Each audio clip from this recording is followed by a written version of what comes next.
Welcome to the Mechanical PE Exam Prep Podcast, the podcast where I give mechanical engineers like you the tools and motivation to get your professional engineering license and take your career to the next level. Welcome to this week's release of the Mechanical PE Exam Prep Podcast. This week we're talking about PE exam success factors for seasoned professionals. The vast majority of PE candidates are within the first 10 years of their career when they start pursuing professional licensure. And when I originally started brainstorming for this episode, I was considering defining a seasoned professional as someone with 15 or more years of experience. But I decided to lower it to 10 because I was looking at some data from my YouTube channel that suggests that over 80% of candidates are within the first 10 years of their career. And I don't have granularity on a year-by-year basis through YouTube, but I can tell from the breakdown that they're giving me that at least in terms of who's following the YouTube channel, it is definitely skewing to the younger group. And part of that might be because younger engineers are more likely to use YouTube. YouTube skews young in general, so they're more likely to try to find answers by searching YouTube, whereas perhaps engineers that are a little bit older may be less likely to do that to some degree. But either way, I thought it was interesting that that's what the data is showing. And also when I started thinking about it, I realized that I went for my PE when I was 6 years after completing my undergraduate engineering degree. That was in 2014. And I think if it had been even 10 years or more, it would have been quite a different experience because I know there were a lot of changes for me in that window of time. So I decided it was appropriate to kind of lower the threshold and say anything 10 years out or more is what I would consider to be a seasoned professional. These are folks that are a bit more established in their career and for whatever reason haven't had the opportunity to pursue the PE yet, but they want to do it now. So if that's you, this episode is for you. And obviously this is a smaller cohort of PE candidates. And I've noticed over the years of working with both groups that there's some unique success factors that are specific to the more experienced engineers. And that's what I'd like to talk through in this episode. So let's dive into the first one. The first success factor for experienced engineers that pass the PE exam on the first try is that they respect the limits of their practical experience. NCEAS expects qualified professional engineers to have a sufficient level of practical experience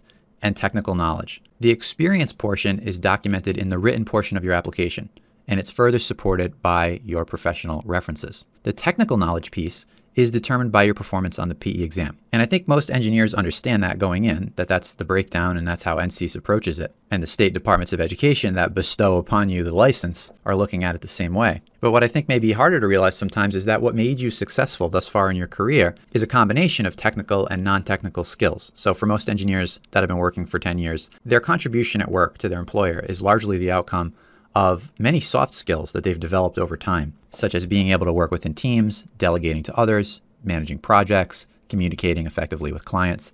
That's just a few. I'm sure there's a lot more as well. And these skills are definitely important and highly valued, but they won't help at all with the PE exam. So the PE exam is specifically the technical piece. And I'm not trying to dismiss the relevant technical knowledge that engineers have. There's certainly a lot to be said for engineering judgment and critical thinking skills that you've cultivated for years. And that's absolutely going to be essential to your success throughout the study process and on the PE exam. But I think the mistake that experienced engineers sometimes make when preparing for the PE exam is they overvalue the technical experience that they have in the workplace, believing that if something was important, they would have encountered it by now, or they would be seeing it routinely within the context of their roles. But in reality, most jobs that engineers hold are either not technical enough or they're too narrowly focused to capture the breadth of the material that's covered on the exam. And a lot of times the technical design decisions and things of that nature are being handled by rules of thumb. So we're not going as deep in our day-to-day on-the-job work. We can't expect to necessarily lean on that experience for these PE exam type problems that may want us to go into the fundamentals and calculate something as though we didn't have that experience. It's a more academic problem. So successful candidates in this cohort recognize the importance of getting into the details and approaching their preparation as though the subject matter was completely new to them. It's kind of that openness and humility that they start with, as though they weren't already seen as experts in their field. They kind of put that aside when they're studying and they imagine themselves as beginners. And that leads us right into the second success factor, which is to get a fresh start. With each passing year, we generally don't feel particularly different than we did the year before. But after a decade or more, we have to acknowledge that there's been some changes, right? For example, we don't recover the same from workouts. We don't have the same endurance as we did in our 20s. That's one that strikes a chord with me as someone that likes to run. You see the body doesn't perform the same way. So if this reduction in speed and stamina is clearly apparent in our bodies, how can we expect our brains to have been preserved in a youthful state? It's just not realistic. We have to admit that there's some incremental loss over time. Now, that's not meant to be an excuse. The point of this isn't to have a pity party. And I'm also not talking about a dramatic reduction in capabilities. It's not like we're just getting dumber by the year. But the point is to acknowledge that we're not the same learners that we were when we were in college. We are different as we get a bit older. So rather than expecting yourself to remember something that, and I'm using myself as an example here, you're barely alert on a random Tuesday morning at 8 a.m. with a professor who's difficult to understand and is talking about a topic that is genuinely hard, would not have been easy to absorb even if you had the world's best instructor. Instead of being hard on yourself, give yourself a pass for that. That was a long time ago. And let's just start over. If your working memory isn't what it used to be, then use repetition to reinforce each step in a solution as you study. If you struggle to connect the dots like you once did, then take some extra time to solve practice problems as you're going. Be easy on yourself. If you can't think clearly after an hour, then keep your sessions shorter and try to do 2 per day so that you get the time in, but also protect the quality. If you haven't studied for anything in over a decade, which is not at all unusual for folks in this cohort, recognize that you're rebuilding an atrophied muscle. So only humility and patience will enable you to rebuild that foundation, and not only just to get it back to the status quo, but also to go beyond your previous abilities, because that's what we're doing here, is we're going to deepen and extend your knowledge and skills beyond where they've ever been, not just where they are right now. The third success factor is actually a pretty easy one for most engineers in the 10+ year cohort. That is the recommendation that PE candidates allow enough time to study for the PE exam. And my typical recommendation is 4 to 6 months. A lot of younger engineers push back on that. They want to go faster. They want to do everything yesterday. But the folks that have been out of school for 10 years are usually a little faster to accept this suggestion, and they typically get very good results. So don't try to compress the schedule. The number of engineers that get away with that are the exceptions. It's not the rule. And I think it just comes with the maturity that the older cohort recognizes the potential impact of schedule risk. It may just come from professional experience or just time on this planet, I'm not sure. But it could also be the circumstances of their lives. Many engineers in this age range have families, so they need to allow flexibility in their day-to-day schedules. And others have frequent business travel, which can disrupt study momentum. And if you travel for 5 days, let's say, for a business trip, it has more than a day-for-day delay impact on your study schedule. So 5-day trip doesn't just hurt you to the tune of 5 days. It somehow ends up hurting to the tune of 7 or 8 days.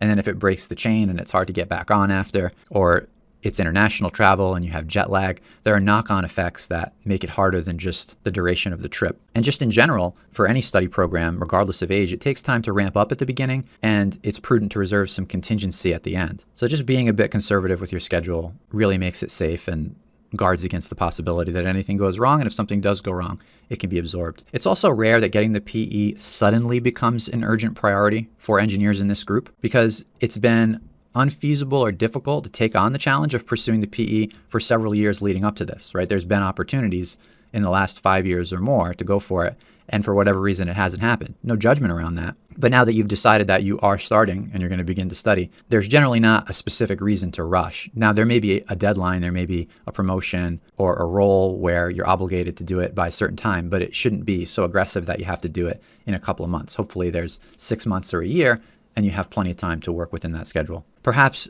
an equal risk to not giving yourself enough time is being too open-ended. And a lot of times that's the reason that this situation arises in the first place, is that getting the PE is kind of a someday maybe thing. And you're kind of studying, but you're not registered for a date, and there's really no commitment around it. So if that's the case, then I think it actually would be helpful to go ahead and register for a specific exam date, even if that's 6-9 months away, after completing the first 1 or 2 months of study. And that will help drive progress and accountability. The reason I say after completing the first month or 2 of study is I want you to get your feet wet. I want you to start and feel what it's like to actually spend an hour a day studying. How does that fit within your schedule? How do you feel? Are you tired after? Do you feel like you're making progress?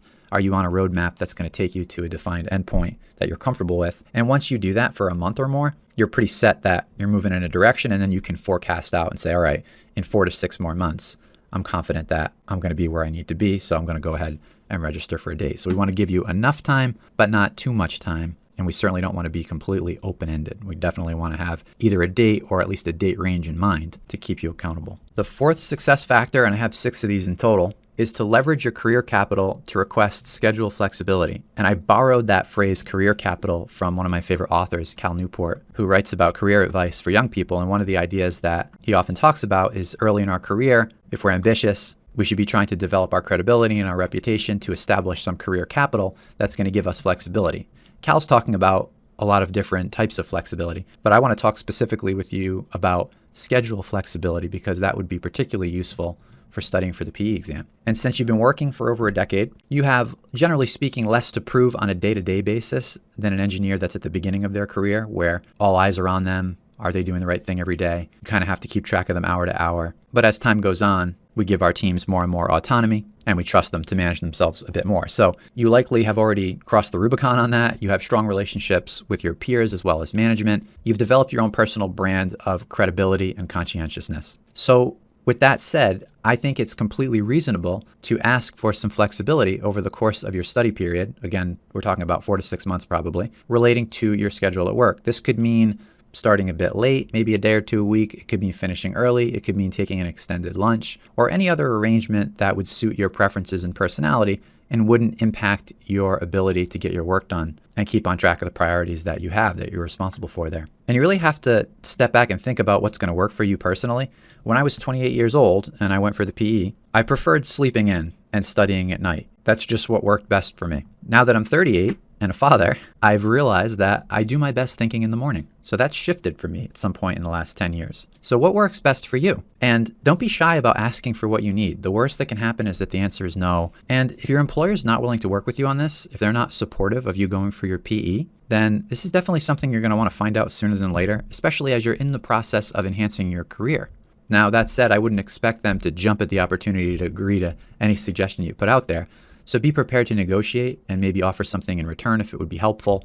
For instance, if other team members are going to have to carry your workload or run meetings for you when you're not going to be there, then maybe you could agree to return the favor after you've passed the exam. Or maybe you could horse trade something else. Sometimes just being creative and kind of working together on a solution that's win-win, having that conversation goes a long way, and then your manager and your company in general will get behind you and support you on this big goal that you're taking on. Also, if you work from home for part of the week, that's a perfect opportunity to take advantage of some flexibility. The fact that you don't have to commute is saving you a lot of time in that day, so hopefully some of that time can be repurposed towards studying. The only thing I would mention here is it's a good idea to set clear expectations with your team and your manager about any study blocks that you're putting during the workday. And there's two reasons for that. One is because it's only fair to them. If people are looking for you, then that could be a problem. But practically, and for your own headspace, I don't want you to be worried about answering chats and emails and picking up the phone and trying to manage your reputation, which is taking you away from truly being able to focus on the material and making progress during the time periods that you set out to study. It takes a lot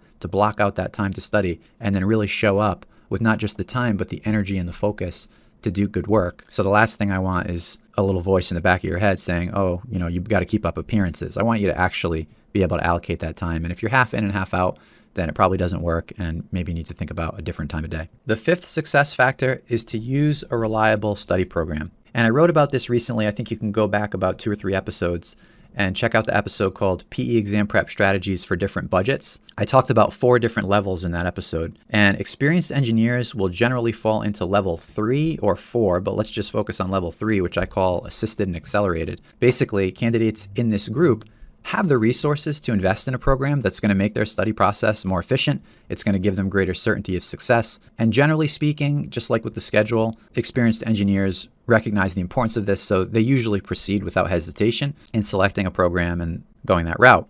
I think seasoned professionals understand that time is at a premium, and the sooner they can obtain their PE license, the sooner they can reap the rewards that come with the credential. So a good program is an investment, and that investment provides a return.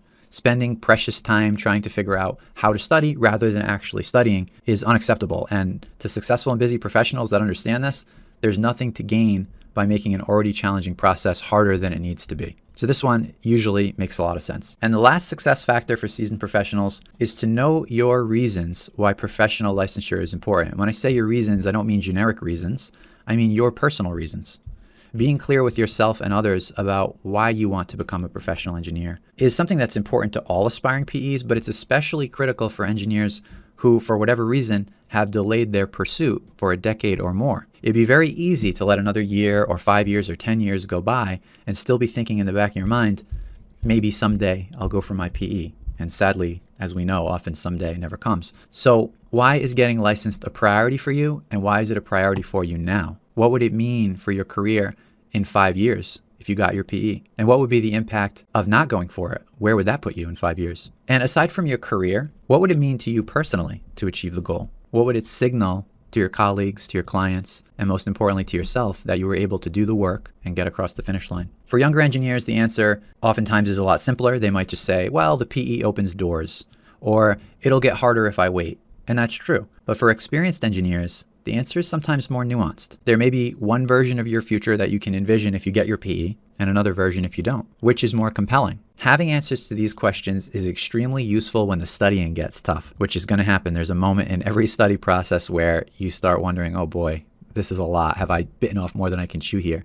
And also when competing priorities start to threaten your study time, it's very easy to push studying to the back burner and procrastinate and break the chain, and then maybe that chain doesn't get restarted. But when you're very clear on your reasons why you're doing it, then all of a sudden making time for it, creating a new habit, and sticking to it throughout the entire duration of your study process, or returning to it if your study chain gets broken, it's a lot easier when you know why this matters to you personally. So in summary, everyone's PE journey is different. Whatever got you to where you are and where you want to go next, give yourself a ton of grace. There's no judgment around any of that. Too many experienced engineers that I've worked with spent a lot of time beating themselves up about waiting too long, and they have genuine fears about their ability to successfully pass the exam being so far removed from academia. There's not many feelings worse than wondering if it's too late to go for something that you truly want. So rather than ruminating on what you woulda, shoulda, coulda done in the past, it's better to set your sights on the future that you want to create now. And it's my belief that the success factors that we've described here will aid you in that effort. Thanks for listening to the Mechanical PE Exam Prep Podcast. If you enjoyed this episode, please consider leaving a review to help other engineers find the podcast. And if you're looking for a program that will help you pass the PE exam, check out the full access bundle available at mechanicalpeexamprep.com, and feel free to reach out with any questions. I would be honored to be your guide on the journey to becoming a professional engineer.